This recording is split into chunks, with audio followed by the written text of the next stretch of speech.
One of the most memorable things about The Lion King is, of course, the incredible costumes, which not only bring the lead characters to life, but also transform the whole cast into every kind of plant and animal that you might find on the African savannah.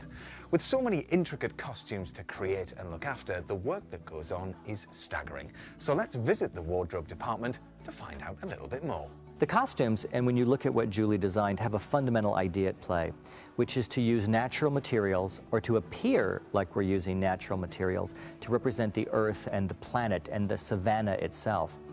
But also to use patterns of fabric, like the kente cloth that Zazu's costume is made of, that would be immediately African. Julie spent a lot of time researching all of those sort of elements of tribal design and tribal clothing in Africa. There's a wonderful cohesive quality to all of the costumes. All of the costumes feel like they're from the same group. I take my inspiration as a costume and mask and puppet designer from everywhere. For instance, Mufasa's costume, when you look at the picture, this whole collar piece is really Balinese. This is very Maasai. The bottom is very Indonesian.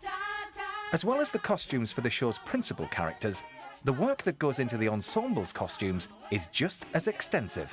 And we took a closer look at a few of them. This is a dancing lioness costume that used in the lioness hunt. And it's fully beaded corset. Just turn around a little bit, patience, we'll see, put your arm up. And we've taken attention to detail all the way around with all the beads changing colour, gently and gradually. There are no sparkles or sequins or anything like that in the show. It's all a matte finish, which gives it that sort of look as if it's in the African savannah, this sort of sun-baked look. This is one of the grassland costumes used in Act 1. There's about 24 of them on altogether to create the feeling of the savannah when Mufasa and Simba are out hunting. There's a steel hoop to hold out the grass at the bottom. It's important that they look cohesive as a group. If they were all to sort of be individual, then the effect would be lost. And then a lovely little grass corset made of artificial leaves from the skin colour of the performer, moving down to be lighter as it approaches the grass, and then going up to the grass at the top. The board is incidentally made of the same sort of stuff that they make airplane wings out of, so that it's supremely light. It's really, really light. You'd be amazed at how light this is. Costumes help the cast to portray over 25 different types of animals, as well as plants, and each costume is handcrafted and tailored for each actor. So after the work that goes into creating all of these costumes is complete, what effect do they have on stage as a whole? It's so rare to have costumes that transcend just being costumes, that become scenery and become architectural elements on stage. If you can imagine any aspect of you or anyone's clothing being worn 8 times a week for 52 weeks of the year, how quickly it would wear out, you know. So they have to take care of everything really carefully, really carefully hand wash most things, make sure that everything's shiny and new as it should be on day one. So here we are then, up in the wardrobe department, well above the stage where all of the repairs and alterations are going on for this evening's performance. Cynthia, hi. Hi, nice to see you, Matt. Very nice to see you too. Now, is it all right if I have a little look over everybody's shoulders Absolutely. while they're doing all of their work? Can we have a look over there first, Sure. where the beaded things are hanging on this rail? There's loads there, isn't there? Yes. We have Simba costumes, Simba corsets that are all hand beaded. You're kidding me. No. Well, every single one is hand sewn on, is Every it? single one is handmade. Goodness me. 99% of the costumes, they start off as white fabric.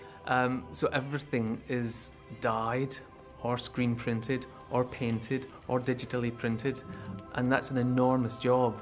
As well as the volume of work involved, the attention to detail is also astounding. For example, every cast member's shoes are hand-painted to match their exact skin tone, and adjusted and repainted if the cast comes back from vacation with a suntan.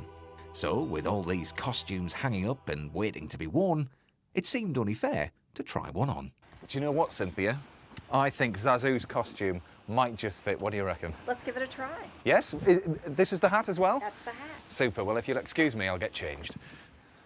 And there you have it. What do you think? It fits perfectly. There is, of course, just one vital thing missing for Zazu, and that is the tails on the coat, which Cynthia is just going to fasten on because they're separate. But the pants and the vest are all in one, and the shirt, well, that is actually just a collar, so it keeps it nice and cool. Very easy to move in. There we are. Look, get into that Zazu position. Put the hat on, and that is the whole outfit complete. We had a number of ideas at play when Julie was designing the costumes. We tried different things and did actually a laboratory, if you will, for a number of characters. We tried it with Zazu wearing a beak, Zazu being dressed more like a bird, and then Zazu with the puppet. And as we played with each of these techniques and looked at them, the ones that were the most exciting are the versions that you see in the show today.